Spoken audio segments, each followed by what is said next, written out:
واللہ ما طلعت شمس ولا غربت الا وان جامع عبدالرزاق کی روایت ہے کہ نبی علیہ السلام نے فرمایا مسلمانوں میں سے کسی کے مال نے مجھے اتنا نفع نہیں پہنچایا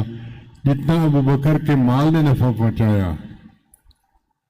اور نبی علیہ السلام نے یہ بھی فرمایا کہ میں نے سب کے احسانات کے بدلے دے دیے،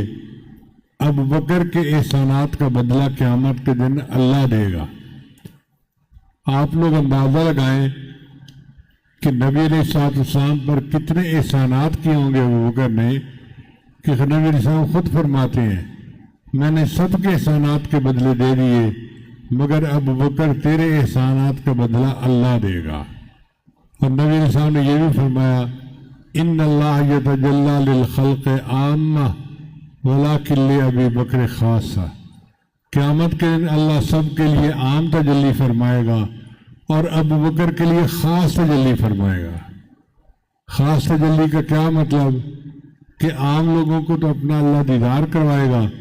اور ابو بکر صدیق لانوں کو اللہ مسکرا کے دیکھے گا۔ اب یہ جو ہوتا ہے نا کسی کو مسکرا کے دیکھنا، یہ خاص جو ہے وہ دیدار ہوتا ہے، تو اللہ تعالیٰ نے صدیق اکبر کو یہ مقام بھی عطا فرمایا ہے، اور اللہ تو اس کو اتنا دے گا وَلَسَوْفَ يَرْضَىٰ کہ وہ راضی ہو جائے گا۔ نبی علیہ السلام کے بارے میں اللہ نے فرمایا تھا وَلَسَوْفَ يُعْطِيكَ رَبُّكَ فَتَرْضَىٰ، اے میرے محبوب اللہ تجھے اتنا دے گا کہ تو راضی ہو جائے گا۔ اور صدیق اکبر کے بارے میں اللہ فرماتے ہیں